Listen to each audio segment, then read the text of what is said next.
네, 이번 주에는 그 3단원에 나와 있는 바이리니어 트랜스포메이션에 대해서 얘기를 해보도록 할 텐데, 이제부터 진짜로 뭔가 복소 평면으로 가는 어떤 함수들이 좀 많이 나옵니다.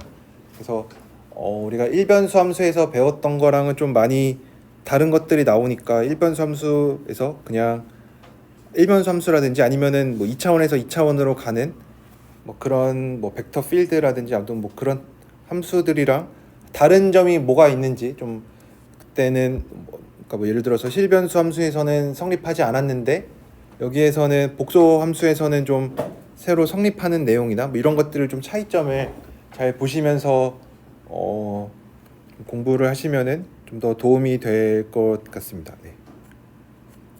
그래서 여기에서는 이 장에서는 어쨌든 복소 평면에서 복소 평면으로 가는 어떤 복소 평면에서 복소 평면으로 가는 이런 함수들에 대해서 좀 다룰 텐데, 그래도 우리가 주로 정의역에 해당하는 변수를 x로 쓰고 공역이나 뭐 치역에 있는 변수를 y로 썼던 것처럼 여기에서도 정의역에 해당되는 거는 주로 z로 쓰고 공역 쪽에 있는 치역에 있는 변수는 w로 쓰도록 하겠습니다. 그래서 여기서 제일 중요한 질문은 우선 첫 번째로는 어떤 이런 뭐 함수가 있을 때 어떤 주어진 어떤 뭐 a라는 집합이 어떤 뭐 영역 같은 거를 생각을 해주는 게 좋겠죠. a라는 영역이 f라는 함수를 통해서 어떤 영역으로 갈 거냐. 왜냐면 일변수 함수에서는 사실 이런 거를 별로 생각할 일이 없었어요. 왜냐면 함수 값들이 어떤 뭐 숫자니까 숫자들을 가지고 한 뭐 기껏해야 최대 최소 정도를 찾으면은 거기 구간 안에 들어있는 애들이 되겠죠. 뭐 연속 함수면은 뭐 치역도 연속 있고 일변수 함수에서는 보통 뭐 그렇게 될 거고 뭐 무한대로 가는 거 빼고, 그래서 일변수 함수에서는 어차피 R에서 R로 가는 거니까 뭐 그렇게 재밌는 일들이 별로 없었어요. 그렇죠? 그래서 일변수 함수에서는 우리가 어떤 집합 뭐 구간 줬을 때 그 구간이 어디로 가냐 이런 것들을 잘 물어보진 않았고, 결국 그거를 물어보는 게뭐 최대 최소를 물어보고 함수의 그래프의 개형을 그리는 거였으니까 일변수 함수에서는 요 정도만 했었고, 이제 복소 함수들에 대해서는 좀 더 나아가서, 왜냐면 얘네들을 우리가 대충 R2 정도로 생각을 하고 있으니까 이런 뭐 벡터 필드라고 볼 수도 있겠죠. 그래서 어쨌든 이런 함수들에 대해서 얘가 어떻게 되는지, 어떤 영역이 되는지 이런 거에 대해서 좀 궁금합니다. 그래서 뭐 이런 것들도 할 거고, 이거랑 비슷하게 첫 번째 질문은 이거죠. 함수가 주어져 있고 어떤 정의역이 주어져 있을 때 치역이 뭐가 될 거냐. 요거 생각을 해볼 수가 있고, 두 번째 질문은 이거랑도 비슷한 질문인데 이제는 영역을 두 개를 줘요. B도 어떤 영역을 주는데 우리가 생각하는 질문은 어떤 이러한 F를 찾을 수 있느냐, 이게 B가 치역이 되는 이런 F를 잘 찾을 수 있느냐 하는 질문입니다. 뭐 두 개 질문이 서로 완전히 다른 질문은 아니겠죠.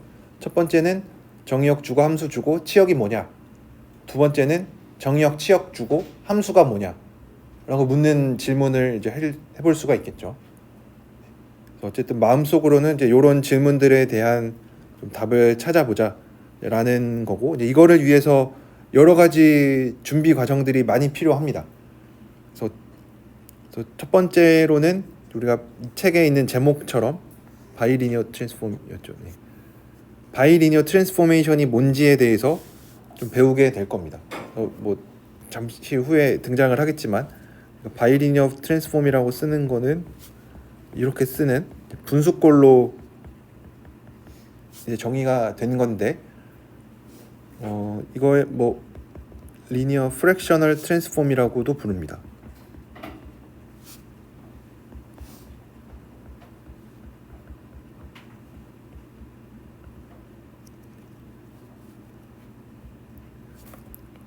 트랜스포메이션이라고 뭐 부르는 거는 사실 함수를 다르게 부르는 것 뿐이어서 앞으로 뭐 많이 볼 게 뭐 펑션이라든지 맵이라든지 아니면 뭐 매핑,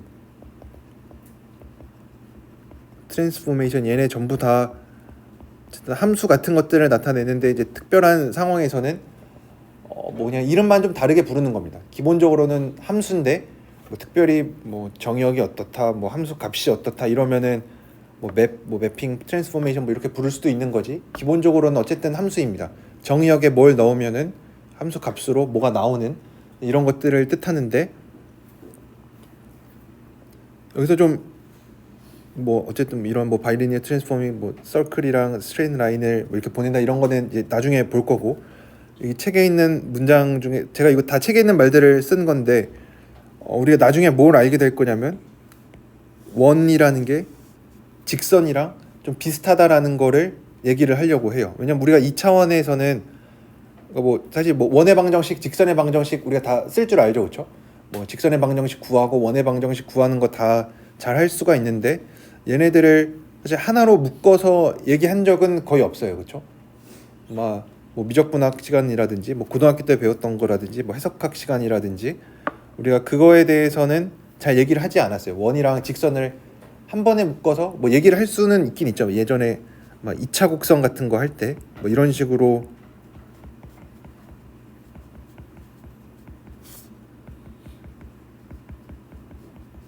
뭐 이렇게 해놓고 뭐 A, B, C, D, E, F가 어떻게 되느냐에 따라서 얘네가 뭐 원이 될 수도 있고 타원이 될 수도 있고 뭐 쌍곡선이 될 수도 있고 아니면은 뭐 심지어는 두 직선의 뭐 교점이 될 수도 있고 얘가 뭐 1차식으로 잘 묶이면은 뭐 이렇게 운이 좋으면은 이렇게 하나의 직선이 뭐 될 수도 있고 이렇게 이런 식으로 묶여서 하나의 직선이 될 수도 있고 뭐 두 개의 직선이 돼서 뭐 교점이 돼서 점 하나만 얘기할 수도 있고 뭐 평행한 두 직선 이렇게 얘기할 수도 있고 뭐 어쨌든 이런 식으로 얘기를 하긴 했는데 그때 어쨌든 좀 중점이 됐던 거는 그냥 2차 곡선에 좀 중점을 둬서 원, 쌍곡선, 타원 얘네들을 좀 한 번에 얘기하려고 이런 식으로 도입을 했지 원이랑 직선이랑 뭐 비슷하다 이런 얘기를 잘 하지는 않았어요. 그렇지만 우리가 이제 복소 평면에서는 특히 Extended Complex Plane이라고 해서 이게 무한대를 포함한 무한대까지 한 점으로 보는 여기에서는 저도 얘네가 좀 완전히 다른 애는 아니다. 좀 비슷하게 생겨서 한 번에 처리할 수 있다. 이제 뭐 이런 얘기들도 나중에 얘기를 하려고 합니다. 그래서 여기서 우리가 특별히 더 관심이 있는 것들은 어떤 뭐 바이리니어 트랜스폼이라고 쓰는 뭐죠. 이런 것들 이런 꼴로 표현이 되는 함수에 좀 관심이 있는데 생각해 보면은 우리가 얘도 사실은 뭐 실수해서 정의된 거 좀 다룬 적이 있죠, 그렇죠? 점근선 뭐 해가지고 뭐 얘기를 많이 했습니다. 그래서 뭐 이런 것들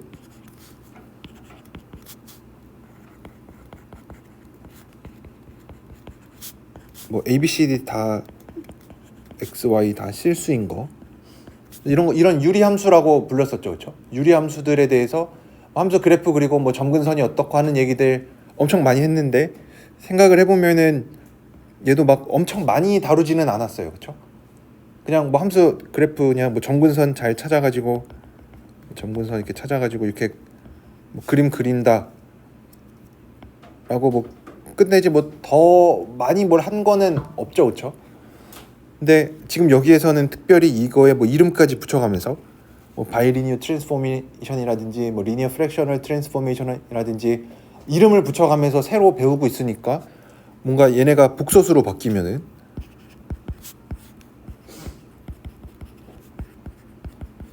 여기에서 이제 A, B, C, D가 전부 다 Z가 전부 다 복소수로 되면은 뭔가 좀 다른 일들이 좀 많이 생기니까 따로 배우고 있겠죠, 그렇죠? 실수에서는 별 얘기 안 했었는데 복소수로 바뀌었다고 해서 이제 좀 뭔가 많은 성질들이 있나 보다라는 거를 얘기를 하려고 합니다. 그래서 되게 특별한 함수고 되게 이 복소 해석학에서 되게 중요하게 다루는 주제 중에 하나이고 뭐 더 나아가서는 수학에서도 되게 많이 쓰이는 겁니다.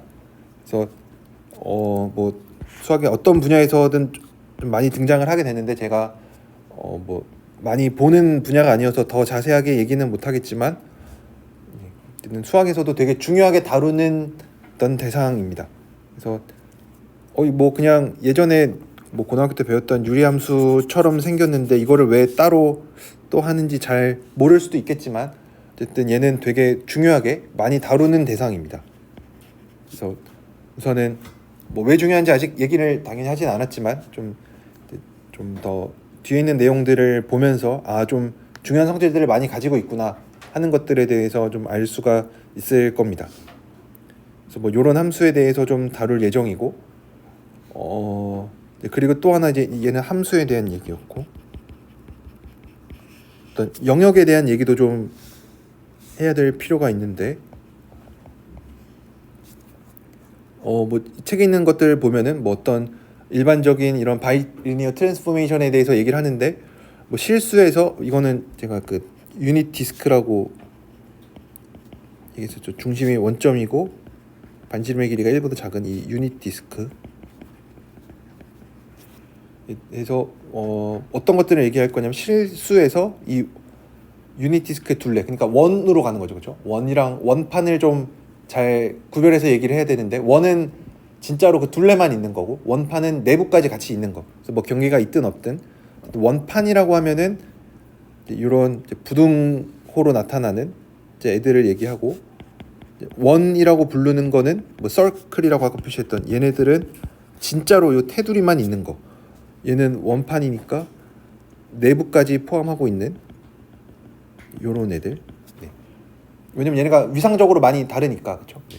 그래서 요런 애들에 대해서 얘기를 할 건데 우리가 어떤 바이리니어 트랜스포메이션에 대해서 좀 더 얘기를 할 거냐면 뭐 실수에서 원으로 가는 거 아니면은 이 원에서 아니면 원의 둘레라고 부르는 이 원에서 원으로 가는 거, 원에서 실수로 가는 거, 실수에서 실수로 가는 거 뭐 이런 것들에 대해서 좀 많이 얘기를 할 텐데 뭐 지금도 그렇고 예전에도 그렇고 이 유닛 디스크에 대해서 되게 얘기를 많이 하고 있어요. 특별히 유닛 디스크가 엄청 특별한 것 같진 않은데 뭐 특별히 기호까지 붙여가면서 사실 기호를 도입한다라는 거는 많이 쓰니까 기호를 가지고 오겠죠. 계속 쓰기 좀 귀찮고 힘드니까 계속 매번 이렇게 집합 기호를 쓰기 힘드니까 그러니까 많이 쓰는 거는 뭐 단축어 지정하듯이 이렇게 특별히 델타라고 새로 기호까지 붙여가면서 많이 하는데 얘도 사실 이유가 있습니다.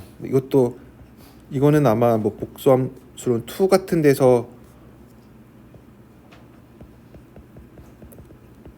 나오는 얘기긴 한데 그래도 잠깐 당연히 증명은 되게 어려운 내용이어서 그때 가서야 나오는데 이 리만 매핑 시오렘이라는 게 있는데 얘가 결국 얘기하는 거는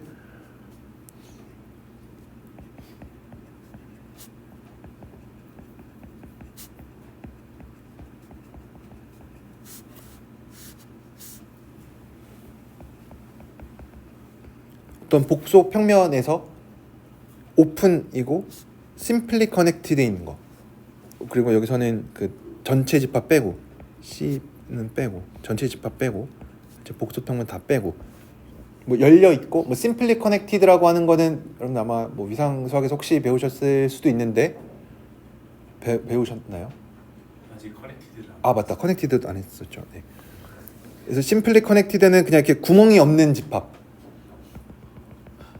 구멍이 안 뚫려 있는 거를 우리가 그냥 뭐 정의는 뭐 패스 커넥티드 뭐 이런 얘기가 나오는데 어쨌든 2차원에서만 생각을 할 거니까 이제 구멍이 없는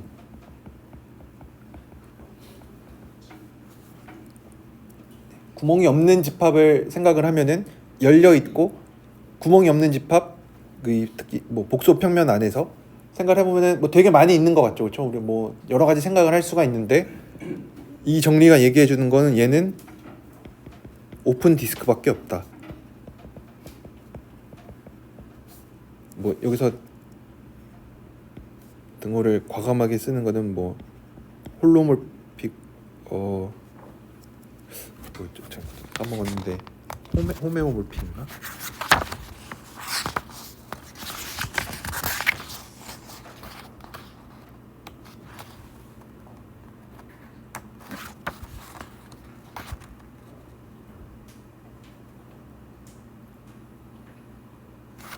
어떤 뭐 정확한 스테이트 자체는 뭐 이퀴벌런트 하긴 한데 뭐 컨포멀리 이퀴벌런트 하다 뭐 이런 얘기를 하긴 한데 이거는 나중에 등장하는 내용이니까 뭐 그냥 어떤 센스로 똑같다라고 얘기를 할 수 있습니다. 그러니까 어떤 이게 공간을 분류하는 거, 이거는 전통적으로 위상 수학이라든지 아니면 미분기하학에서 되게 중요하게 다루는 겁니다. 얘랑 똑같은 게 뭐냐, 뭐 그런 얘기들 많이 들어보셨죠. 뭐 도넛이랑 뭐 컵이랑 똑같다라는 게 뭐 진짜로 똑같이 생긴 건 아닌데 뭐 모종의 뭐 함수나 뭐 변환을 취하면은 얘네 두 개가 서로 같다라고 얘기를 하죠, 그렇죠? 그래서 어떤 센스로 두 개 공간이 같은지 결국 분류하는 문제가 되게 중요합니다. 뭐랑 뭐랑 똑같냐, 얘랑 얘랑은 똑같고 얘랑 얘랑은 다르다. 뭐 오픈 셋, 클로즈 셋 당연히 다르죠. 뭐 그런 것처럼 공간이랑 뭐 영역을 분류하는 게 되게 중요한 건데, 이 리만 매핑 티오렘에서 얘기하고 있는 거는 열려 있고 심플리 커넥티드는 오픈 디스크밖에 없어요. 그러니까 오픈 디스크가 그만큼 중요한 거죠. 뭐 반지름이 1이고 뭐 2고 이거는 크게 중요하지 않은 건 알고 있죠. 어차피 늘리고 줄인 거밖에 안 되니까. 그리고 중심이 어디에 있는지도 평행 이동해주면 되니까. 어쨌든 그래서 오픈 디스크밖에 없어서 이 유닛 디스크가 되게 중요한 역할을 합니다. 그러니까 그 얘기는 유닛 디스크에서 많은 얘기들을 해주면은, 그러니까 유닛 디스크에서 한 얘기가 오픈 심플리 커넥티드라고 하는 되게 뭐 큰 집합에 있는 얘기랑 똑같이 얘기를 해줄 수가 있습니다.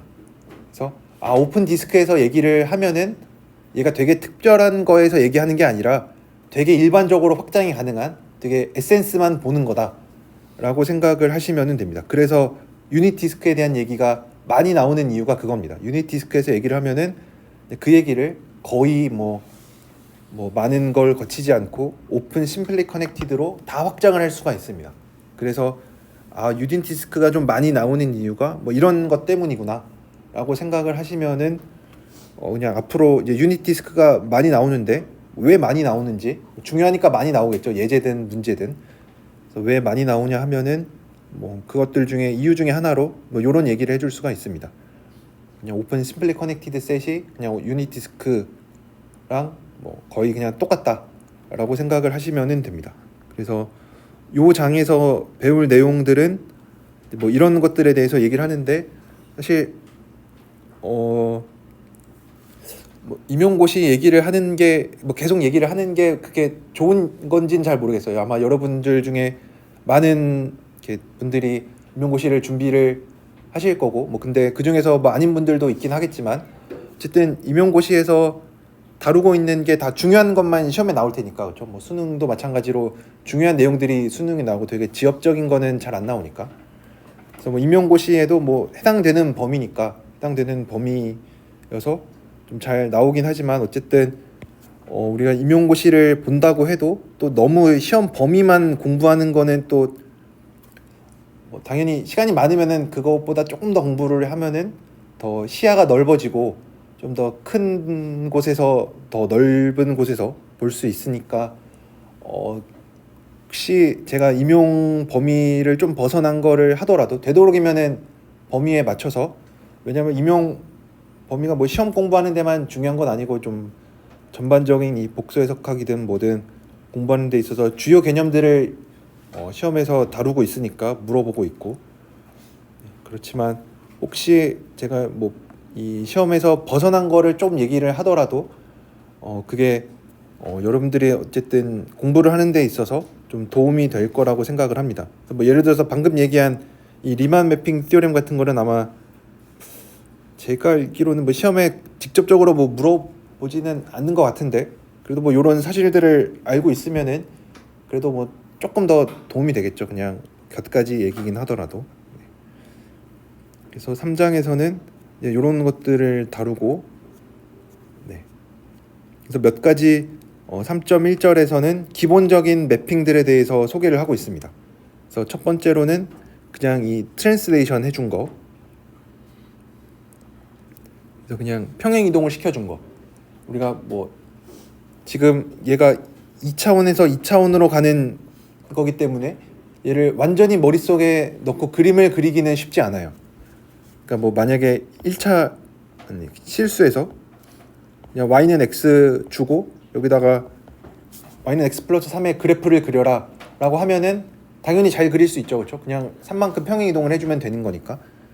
근데 이제 복소수로 생각을 하면은 우선은 여기서는 실수 값 하나씩만 넣었다면은 이제 z는 이제 어떤 복수 평면 위에 있는 점이니까 이제는 정의역으로 넣는 게 어떤 하나의 값만 넣어서 값이 값으로 대응되는 게 아니라 영역이 영역으로 대응되는 거를 생각을 하려고 합니다. 네. 그래서 만약에 이런 트랜슬레이션을 생각을 할 수가 있고, 그래서 책에 있는 예제로 뭐 이런 W는 Z에다가 1 플러스 2i만큼 해준 거, 얘를 뭐 그래프로 그려라 하면은 당연히 정의역을 먼저 줘야겠죠. 그래서 만약에 이런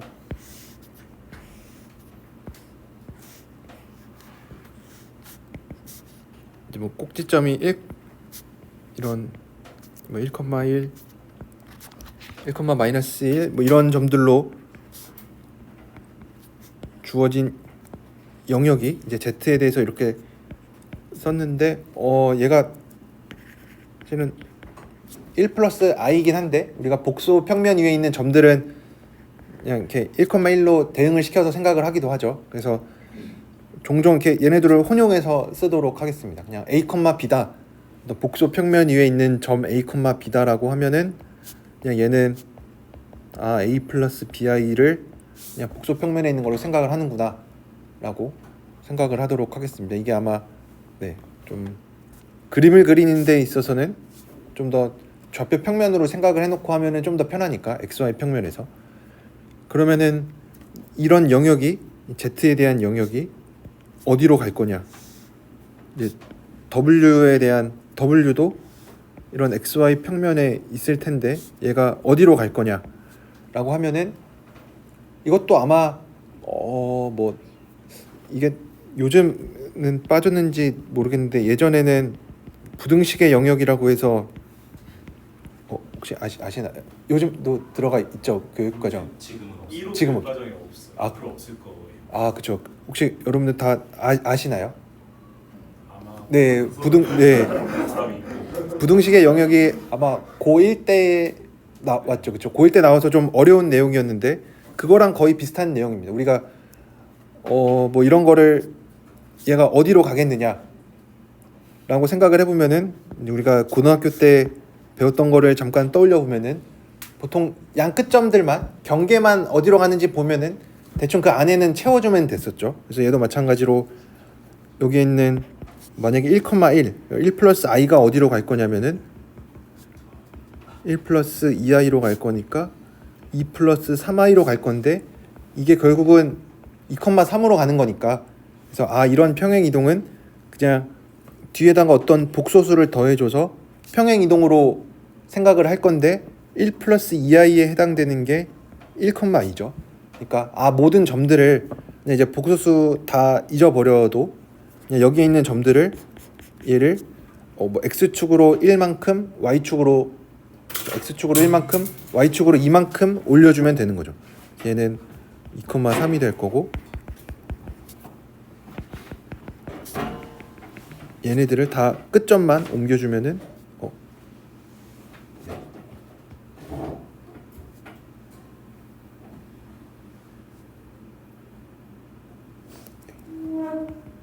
0,3 2,3 그 다음에 1,2만큼 올려줬으니까 2,1 1 0,1 해서 얘가 여기로 간다고 얘기를 해주면 되겠죠. 네.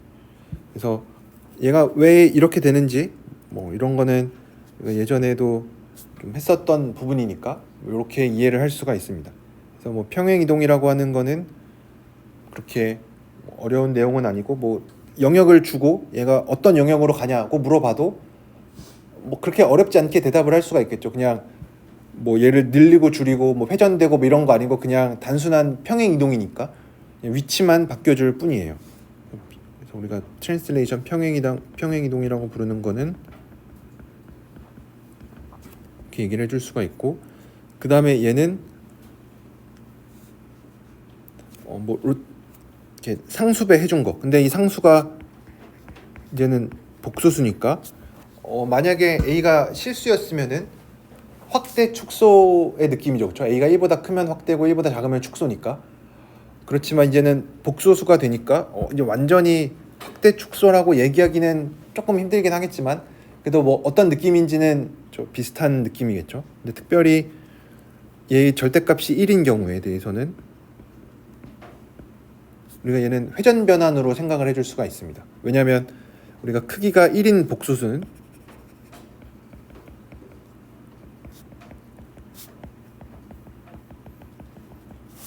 뭐 A는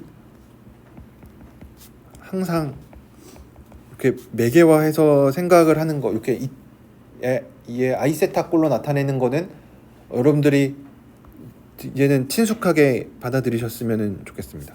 복소수의 크기가 1이다라고 하면은 2의 아이세타 꼴로 항상 나타낼 수가 있다. 그래서 이런 식으로 생각을 하면은 얘는 회전 변환이 되는데, 왜냐하면 복소수 크기가 1이라고 하면은 W의 크기는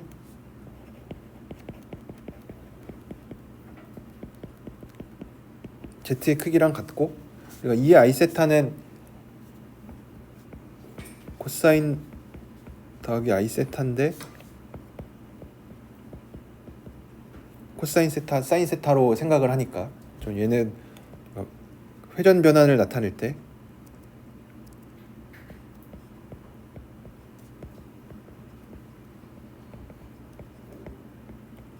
이 차원에서 회전 변환에 대응되는 행렬도 이거는 미적분학 시간에라도 보셨겠죠. 선형대수학이라든지 네.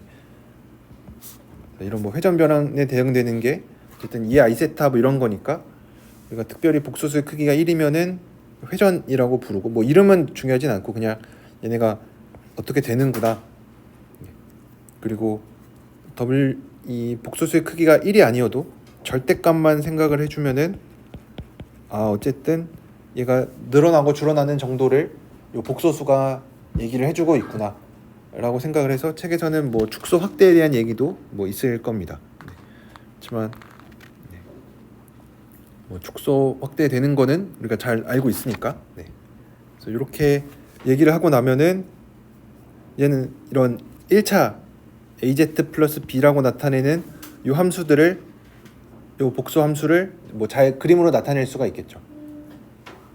그래서 뭐 이런 거를 생각을 할 수 있는데, 얘는 또 뭐 이런 당연한 성질들도 두 개 함수값 빼면은 얘네가 차이가 거리가 임의의 두 점의 사이의 거리가 요 a배만큼 늘어나고 줄어든다. a가 1보다 작으면은 절대값 a가 1보다 작으면 줄어드는 거고, 절대값 a가 1보다 크면 늘어나는 거고, 절대값 a가 1이면은 뭐 거리를 보존해주는 뭐 이런 것도 아마 선형대수학 시간에 좀 얘기를 했을 텐데, 어쨌든 이런 리니어 펑션이라고 부르는 1차 함수에 대해서도 이제는 그림을 그릴 수가 있습니다. 이건 그림을 그리는 거 사실 좀 귀찮기는 합니다.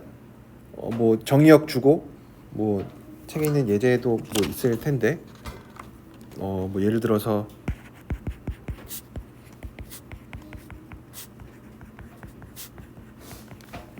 이런 함수에 의해서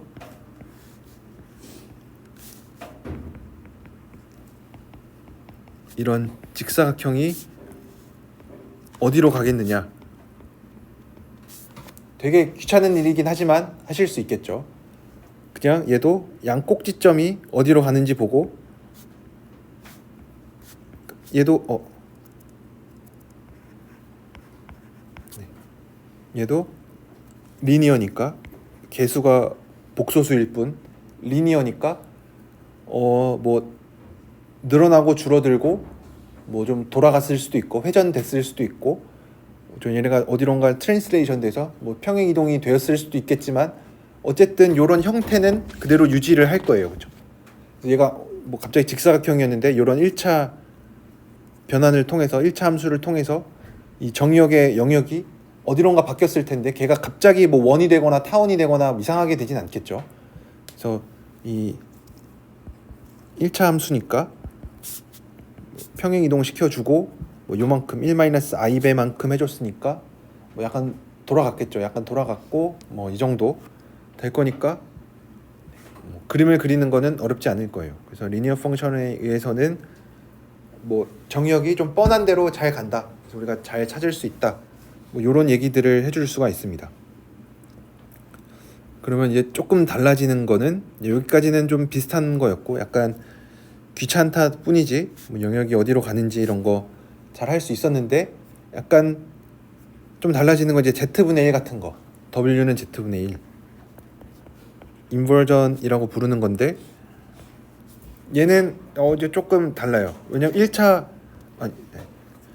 y는 x분의 1 실수해서 이거 그래프 그냥 뭐 그리고 더 별 얘기 안 했죠, 그렇죠? 그리고 뭐 아마 뭐 좀 더 배서 2차 곡선 같은 걸로 보면은 얘가 뭐 이런 거를 이렇게 회전 변환 시킨 거다. 뭐 이런 얘기들까지 뭐 x, y는 1이어서 뭐 적당히 45도 회전된 거다. 뭐 이런 얘기들까지 뭐 좀 했을 수 있긴 하겠지만 어쨌든 더 한 얘기는 없어요, 그렇죠? y는 x분의 1에 대해서 그냥 그래프가 어떻게 그려지냐, 뭐 점근선이 x축, y축이다, 뭐 이런 얘기밖에 안 하지. 더 별 얘기 안 했는데 복소수로 바뀌니까 이제 정역이 복소수로 바뀌니까 좀 할 얘기가 많아져요. 왜냐하면 절대값을 잠깐 씌워보면 절대값이라는 게 어쨌든 원점으로부터의 거리를 나타내고 있으니까 얘는 원점에서 가까운 애들을 더 먼 곳으로 보내주고 원점에서 가까운 애들을 원점에서 가까이 있는 애들을 멀리 보내주고 원점에서 멀리 있는 애들을 가까운 데로 보내줘요.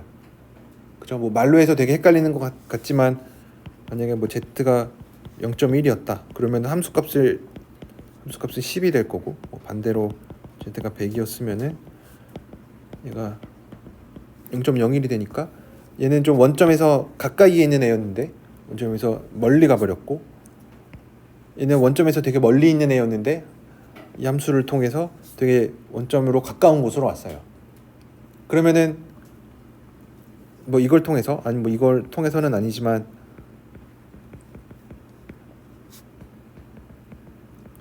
대칭이라고 얘기하기는 조금 그렇지만 어쨌든 z는 1 절대값 z가 1인 걸로 좀 대칭돼서 생각을 해줄 수가 있겠죠. 완전히 딱 뭐 이 얘를 기준으로 거리가 같은 건 아니지만 얘를 어쨌든 기준을 삼아서 좀 멀리 있는 거를 가까이 가지고 오고 가까이 있는 걸 멀리 보내는데 그 기준이 되는 게 이 z는 1이죠, 그렇죠? 이런 가까이 있는 애로 생각을 해줄 수가 있습니다. 그래서 얘를 기준으로 해서 원 안에 있는 거를 그리고 가끔 이제 집합 기호를 쓸 때 원래는 z가 여기에 있고 이렇게 친절하게 다 써줘야 되긴 하지만 어차피 z 복소수인 거 아니까 이제 종종 이렇게 간단하게 나타내기도 합니다. 요거 가끔 빼먹고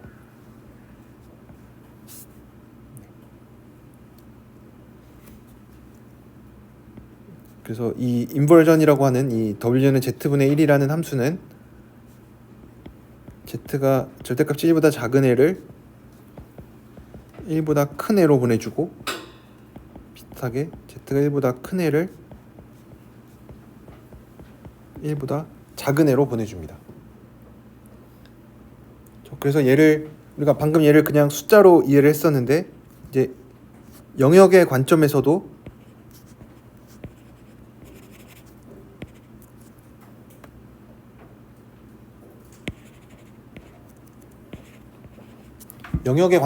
좀 더 얘기를 할 수가 있죠. 원 안에 있는 거를 원 바깥으로 보내주는 맵이다. 원 바깥에 있는 거를 원 안으로 보내는 맵이다. 원 밖이랑 원 안을 이제 왔다 갔다 하는 이런 맵이라고 얘기를 해줄 수가 있겠죠. 그래서 아까 얘기했었던 어떤 영역을 어디로 보내느냐, 뭐 z 절대값이 1보다 작은 이 영역 원 내부에 있는 애들을 w는 z분의 1이라는 함수를 통해서 얘가 어디로 갈 거냐라고 물어보면은 그냥 원 바깥으로 간다, 이런 얘기입니다. 그리고 또 하나는 만약에 여기에 뭐 x, y 이렇게 그냥 이렇게 는으로 쓰면 얘는 어디로 가는지, 그냥 x, y가 일반적으로 어디로 가냐라고 물어보면 얘는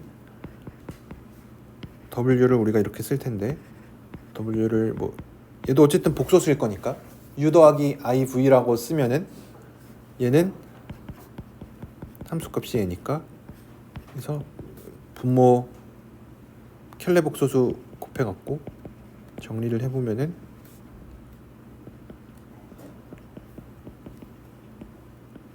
얘가 됩니다. 그래서 얘가 되는데 얘가 어디에 찍히는지 한번 생각을 해보면은 분모는 x제곱 더하기 y제곱이어서 원점으로부터 거리죠. 거리 제곱이긴 한데 어쨌든 원점으로부터의 거리여서 좀 멀리 떨어져 있기는 하고, 멀리 떨어져 있을 수도 있고 좀 더 가까이 올 수도 있긴 하지만, 얘가 몇 삽면에 위치하는지만 살펴보면 얘는 이거의 아래쪽에 찍히겠죠. 뭐 어딘지는 모르겠는데 아래쪽에 찍히겠죠. 왜냐면 xy가 0보다 컸으니까 얘는 0보다 작아서 여기에 찍힐 겁니다.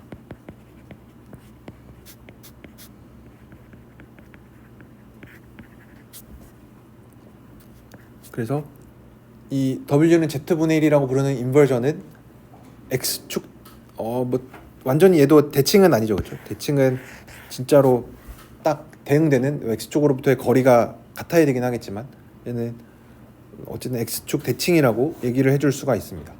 사실 얘는 뭐 거리가 완전히 같진 않지만 얘는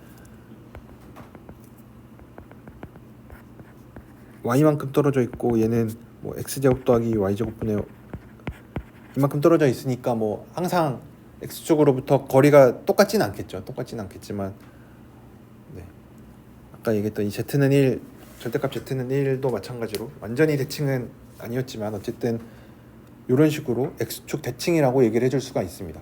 그래서 x축 위에 있는 애들은 x축 아래로 내보내고 x축 아래에 있는 애들은 위로 보내주고, 근데 우리가 x축을 그냥 실수죠, 그렇죠? 실수부라고 뭐 이렇게 얘기를 줄 수가 있고, 복소수 입장에서는 이미지너리 파트가 0인 거.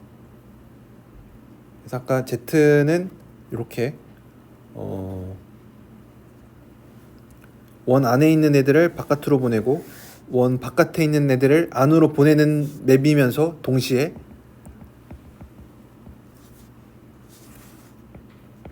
이미지너리 파트가 0보다 큰 애를 0보다 작은 애로 만들어주고, 반대로 이미지너리 파트가 0보다 작은 애를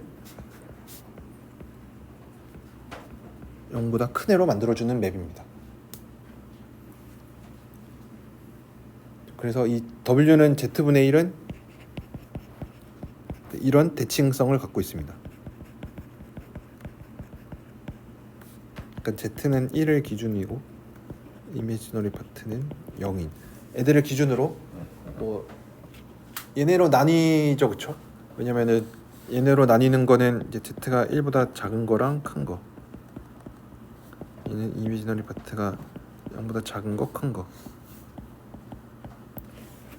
이렇게 생각을 해줄 수가 있습니다.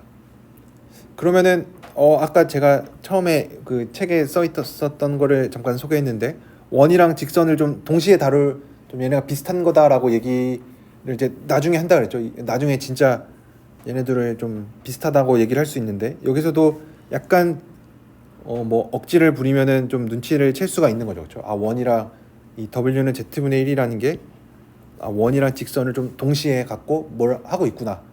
그러니까 얘네가 완전히 다른 거는 아닌 것 같다. 라고 얘기를 할 수가 있겠죠. 그리고 또 하나 아까 UV 계산하던 거 W는 U 더하기 IV였고 얘는 X 더하기 IY분의 1이어서 매개화를 하면은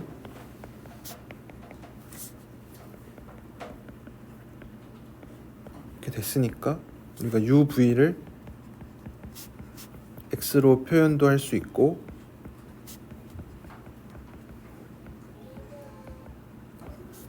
마찬가지로 XY도 UV에 대한 식으로 나타낼 수가 있겠죠.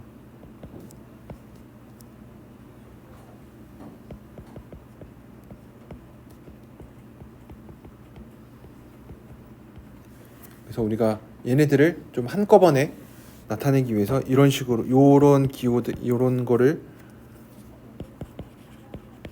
아까 2차 곡선에서랑 좀 비슷하게 이런 식으로 좀 나눠서 이렇게 원이랑 직선을 한 번에 나타낼 수가 있는데 원과 직선 여기서 보통 원이라고 얘기하는 거는 중심이 원점이고 반지름이 1인 거를 얘기를 하고 있습니다. 뭐 어차피 뭐 중심이 딴 데 있고 반지름이 달라도 중심 딴 데 있는 거 트랜슬레이션해서 원점으로 가지고 오면 되고 반지름 길이 뭐 1이 아닌 거도 그냥 뭐 늘려주고 줄여줘서 1로 만들어주면 되니까. 그래서 얘는 언제 원이 되고 언제 직선이 되냐면 A가 0이 아니면 이제 원이 될 거고 A가 0이면은 직선이 될 겁니다. 물론 여기도 A가 0이 아니면은 뭐 중심이 좀 달라지긴 하겠죠. 뒤에 BX, CY 이런 것들이 붙어 있으니까. 네. 그렇긴 하지만 어쨌든 이렇게 A가 0이냐 0이 아니냐에 따라서 원이랑 직선이 좀 달라지고 우리가 얘를 UV에 대한 식으로 바꿔주면 그러니까 그리고 이런 등식도 성립을 하죠. 그렇죠? 왜냐면 양변의 크기를 씌우면은 요게 되니까. 그래서 x, y를 다 UV에 대한 식으로 바꿔보면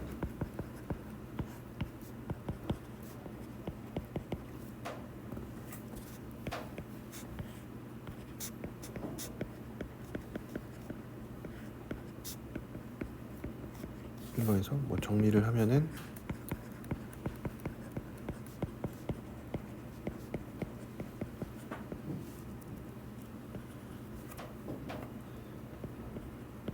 영이 돼서 이제는 D가 0인지 0이 아닌지가 좀 중요해집니다. 네. 그래서 뭐 방금 여기서 쓴 내용은 이제 나중에 조금 있다가 더 볼 수가 있으니까 어쨌든 얘가 얘기하고 있는 게 이렇게 쓴 거의 이유가 뭐냐면 이렇게 얘기하는 게 우리가 얘를 이제 원이랑 직선 한꺼번에 나타내는 식으로 썼는데 지금 이렇게 하는 과정이 뭐지? 이렇게 화살표로 쓰긴 했는데 얘를 이제 한 거는 W는 Z분의 1을 취한 거죠.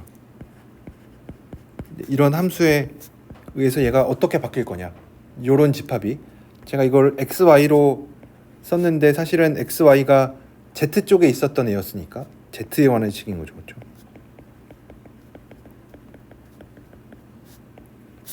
Z에 대한 뭐 어떤 영역이 원이랑 직선으로 표현되는 요 Z에 관한 영역이 W는 Z분의 1이라는 이 함수를 통해서 어디로 가냐 요런 식으로 가는데 얘도 여전히 원이랑 직선인 거죠.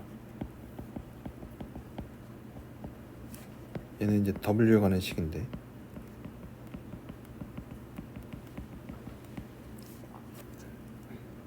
그래서 요 W에 관한 식으로 바뀌었습니다. 그러니까 W는 Z분의 1이라는 거는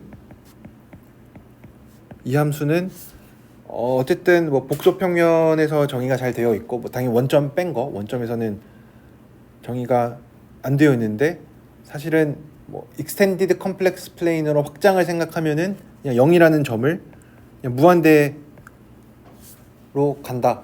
무한대로 간다가 아니라 함수값이 무한대다라고 얘기를 해주면 되겠죠. 뭐 어쨌든 이런 얘기도 나중에 등장을 할 텐데 어쨌든 Z에 관한 이 W는 Z분의 1이라는 함수가 정의역에다가 뭘 넣으면은 치역으로 뭔가 나올 텐데 정의역에다가 어떤 영역을 주면은 치역에 무슨 영역이 나오긴 할 텐데 무슨 영역이 나오는지 좀 궁금한데 특별히 정의역에 원이랑 직선을 넣은 요식 원이랑 뭐 원 또는 직선이겠죠. 원 또는 직선을 넣으면은 여전히 치역도 원 또는 직선이 된다.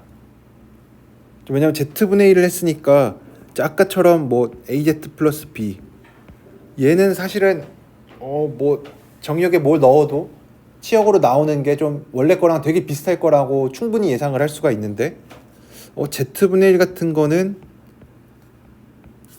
좀 다를 수도 있을 것 같아요. 좀 왜냐면 이제 z가 복수니까 x 더하기 iy를 넣으면은 이제 함수값으로 나오는 게 약간 복잡해지니까 그래서 뭔가 얘는 좀 달라질 수 있을 것 같은데 라고 생각을 이제 처음엔 할 수 있지만 좀 직접 계산을 해보니까 z분의 1도 원이랑 직선은 그대로 유지를 해주는구나. 당연히 뭐 식은 바뀌겠죠. 뭐 중심도 바뀌고 반지름도 바뀔 수 있긴 하겠지만 어쨌든 원이랑 직선은 그대로 원과 직선이 된다. 뭐 이렇게 얘기를 해줄 수가 있습니다. 그래서 여기 제가 쓴 내용이 이제 방금 그 내용인데, 그래서 뭐 어떤 대칭성이 있다. 유닛 서클이랑 x축에 대해서 어떤 대칭성을 잘 가지고 있다. 그래서 뭐 리플렉션이라고 부르는데 x축에 대해서 대칭이고 유닛 서클에 대해서 대칭이니까 뭐 리플렉션이라고 부르는데 뭐 완전한 리플렉션은 아니니까 우리가 보통 리플렉션이라고 하면 진짜 거울에 의해서 대칭되는 축을 기준으로 거리가 같기를 기대하는 마음에 리플렉션이라고 많이 쓰는데 여기서 뭐 그렇지는 않으니까 그렇죠. 그래서 뭐 z는 x 플러스 i y에 대해서 z분의 1을 계산을 하면은 이렇게 잘 되고 이렇게 잘 되고 그래서 뭐 이 부분은 제가 아까 앞에 쓴 내용이니까 좀 넘어가도록 할게요. 넘어가면은 결국 하는 얘기는 요식 원이랑 직선을 한 번에 이렇게 나타낼 수가 있는데 얘가 여전히 비슷한 꼴로 간다. 여전히 비슷한 꼴로 가니까 우리가 해줄 수 있는 얘기는 이 w는 z분의 1이라고 하는 인버전은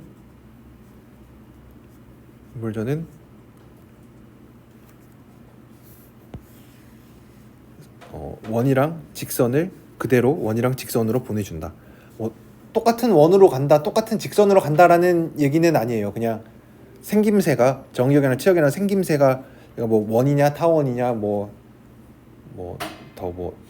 다른 집합이냐 뭐 이런 거에 대해서 물어봤을 때 그냥 원 또는 직선을 원 또는 직선으로 보낸다.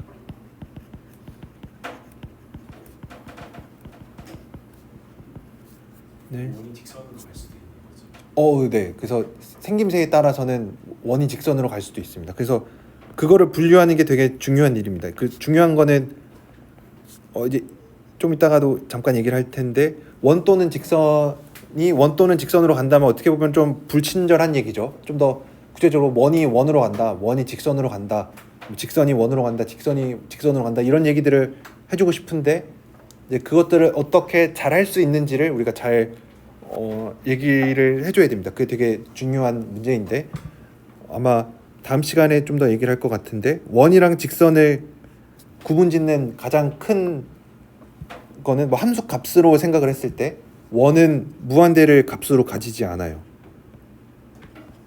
근데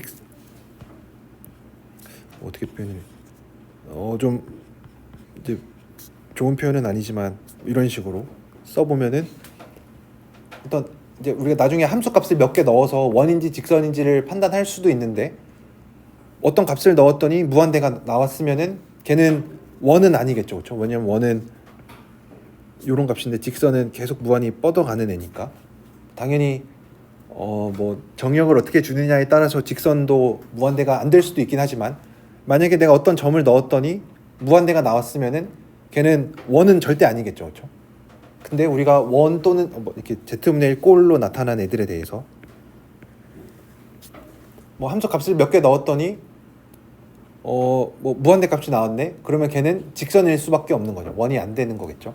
그래서 이것도 되게 뒤에 예제가 있는데 뭐 나중에 다음 시간에 예제를 좀 더 풀어보면서 얘기를 할게요.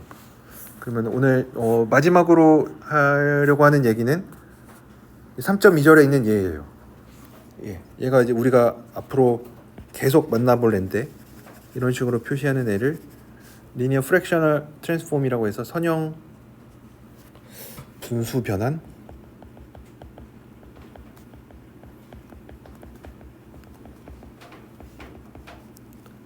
아까 바이리니어 트랜스폼은 이렇게 쌍선형 변환 이렇게 얘기를 할 텐데 어쨌든 두 개가 복소 함수에서는 좀 같은 대상을 지칭하고 있는데 얘는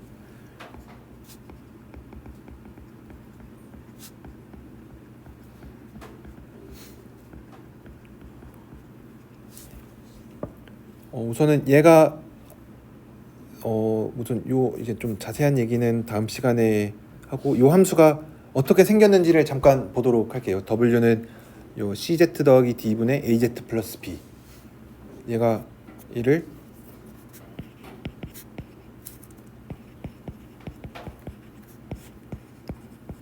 우선은 처음 요 단원에 있는 제목처럼 리니어 프랙셔널 트랜스포메이션이라고 하는 이름 자체는 좀 이해가 되죠. 왜냐면 리니어하고 Z에 대해서 리니어처럼 보이고 어차피 분자 분모에 리니어 펑션들이 있으니까 리니어라는 단어도 괜찮고 프랙셔널 자체도 뭐 분수로 썼으니까 뭐 리니어 프랙셔널이면은 그냥 분자 분모에 뭔가 분수꼴로 나타나는데 분자 분모에 다 이런 리니어 펑션들이 있구나. 그래서 뭐 리니어 프랙셔널 트랜스포메이션이라는 이름 자체는 이해가 되는데 바이리니어 트랜스포메이션이라고 하는 이름이 붙은 이유는 쟤를 넘겨보면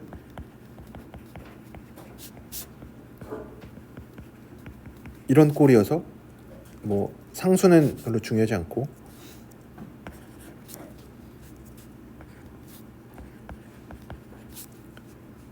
ZW, W, Z가 있어요. 그래서 얘네들은 우선은 리니어는 아니죠. WZ 둘 다에 대해서 리니어는 아닙니다. 왜냐면은 WZ 같은 게 있으니까 얘는 2차죠. 그렇죠? 근데 각각에 대해서는 리니어라고 얘기를 할 수가 있어요.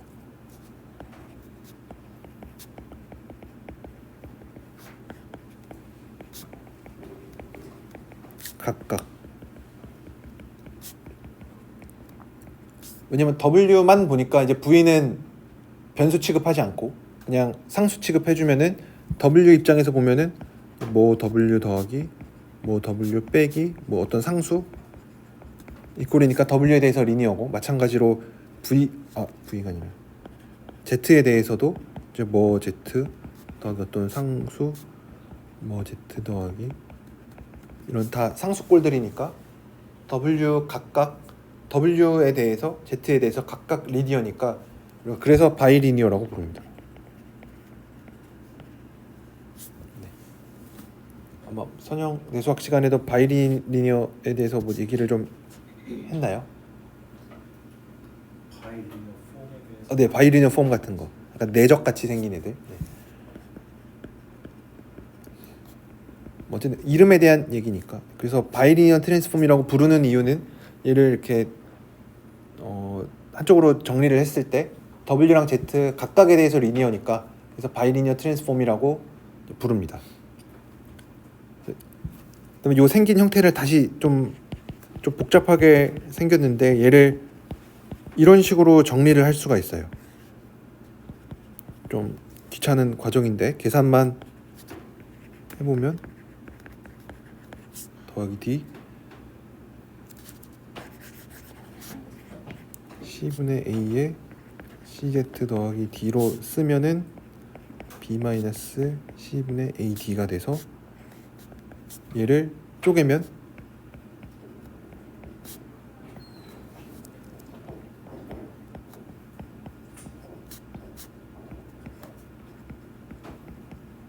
이렇게 쓸 수가 있어요. 그래서 얘도 조금만 더 잠깐만 더 정리를 해보면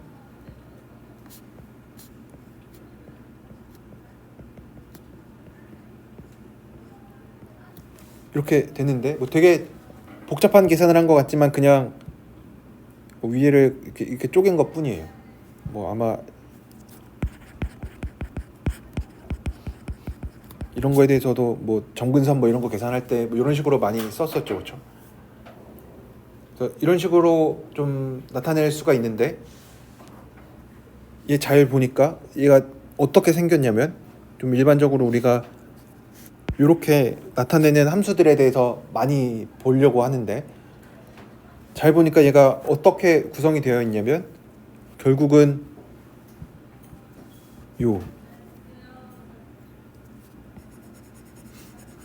z 플러스 뭐분의 1 요거를 가지고 처음에 갖고 있었던 게 이제 얘를 이제 어떻게 생각을 할 거냐면 z 플러스 c 어차피 c분의 d도 그냥 상수니까 이런 처음에도 그냥 태초에 z분의 1이 있었다. 근데 약간 트랜슬레이션을 해준다. 근데 확대도 좀 해준다. 확대를 조금 더 해준다. 근데 트랜슬레이션도 한 번 더 해준다.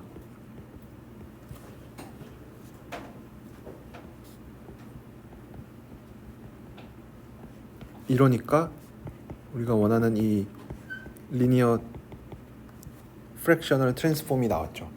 그러니까 결국은 기저에 깔린 엑기스는 z분의 1입니다. 그러니까 z분의 1을 가지고 트랜슬레이션 해주고 상수배 해주면은 뭐 좀 더 해주면은 우리가 원하는 걸 얻을 수 있어서 우리가 아까 앞에 했었던 리니어 펑션 있죠. 리니어 펑션이랑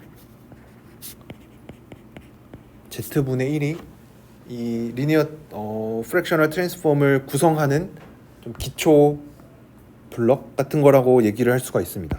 그래서 그러니까 인버전에 대해서 좀 길게 얘기를 했는데 이 선형보다 왜냐면 선형 자체는 얘는 좀 그래도 그나마 좀 쉽고 얘는 좀 어려우니까 그래서 리니어 프랙셔널 트랜스포메이션도 되게 좀 복잡하게 생긴 것 같지만 사실 엑기스는 이 선형 AZ 플러스 B라는 거랑 Z분의 1로 구성이 되어 있으니까 Z분의 1에 대한 것만 잘 이해를 하고 있으면은 어차피 Z분의 1을 가지고 뭐 평행이동하고 뭐 늘리고 줄이고만 하면은 리니어 프랙셔널 트랜스포메이션에 대해서 얘기를 해줄 수가 있는 거니까 얘네 두 개에 대해서 특히 AZ 플러스 B보다는 Z분의 1의 성질이 좀 특이했었죠. 그래서 얘네에 대해서 좀 잘 알면은 리니어 프랙셔널 트랜스포메이션에 대해서도 잘 알 수가 있구나. 그래서 아까 앞에 세 가지 함수를 책에서 예제로 소개하고 있는 이유가 요것 때문에 그렇습니다. 리니어 프랙셔널 트랜스포메이션을 잘게 쪼개놓고 보면은 결국 남는 거는 얘랑 뭐 이런 트랜스포메이션, 뭐 트랜슬레이션 이런 거밖에 없다.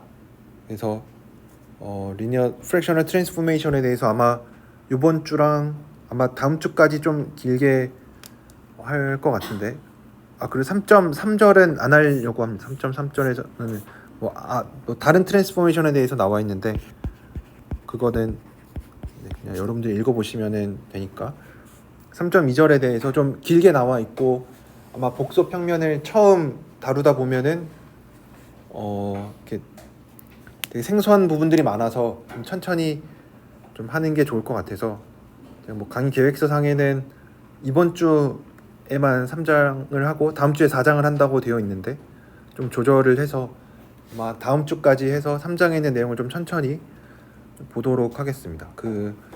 특히 뭐 임용을 예로 들면은 이런 복소 함수들에 대해서 이런 뭐 기하학적이나 위상수학적인 성질도 많이 물어보고 계산하는 것도 많이 봅니다. 특히 적분하는 거 있죠. 복소 적분 같은 거. 그래서 복소 적분도 되게 중요한 토픽이긴 하지만 얘도 꽤 중요한 토픽이니까 여러분들이 요거에 대해서 좀 잘 알고 있으면은 문제 같은 거 풀 때 좀 더 많은 것들을 알 수가 있습니다. 예를 들어서 아마 과제 문제에 있는 건데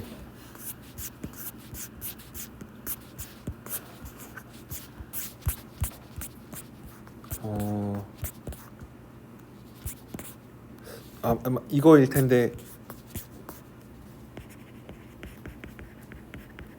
이게 마이너스 2분의 1보다 크단가? Z가 1보다 작을 때 아마 뭐 이게 과제 문제 있지 않나 이런 거? 네. ABC. 이거 네 이거를 우리가 지금 풀 때는 당연히 z는 x 플러스 y 이렇게 놓고 시작을 해야겠죠, 그렇죠?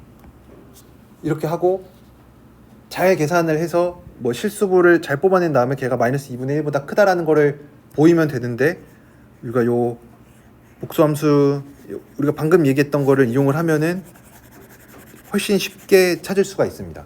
그러니까 결국 이 함수를 잘 보면은 됩니다. 얘도 리니어 프랙셔널 트랜스포메이션에서 뭐 개수 잘 정해주면 얘가 되니까 요거를 잘 보면은 계산을 좀 쉽게 할 수 있다. 그렇지만 처음부터 쉬운 거를 알게 되면은 아까 엘레멘터리하게 계산하는 게 의미가 없다고 생각을 할 수도 있긴 하겠지만, 엘레멘터리하게 계산하는 것도 되게 중요합니다. 왜냐면 이런 아이디어를 뭐 시험을 볼 때 안 떠오를 수도 있으니까, 안 떠오르면은 그냥 z는 x 플러스 iy 놓고 열심히 계산을 해야죠. 그래서 열심히 계산하는 것도 당연히 중요하니까, 네, 이런 것들을 좀 더 복수 함수의 성질을 이용하면은 좀 잘 계산을 할 수 있다. 뭐 이런 얘기들을 해줄 수가 있습니다. 혹시 질문 있으신가요? 네, 질문 없으시면은 여기까지 하도록 하겠습니다.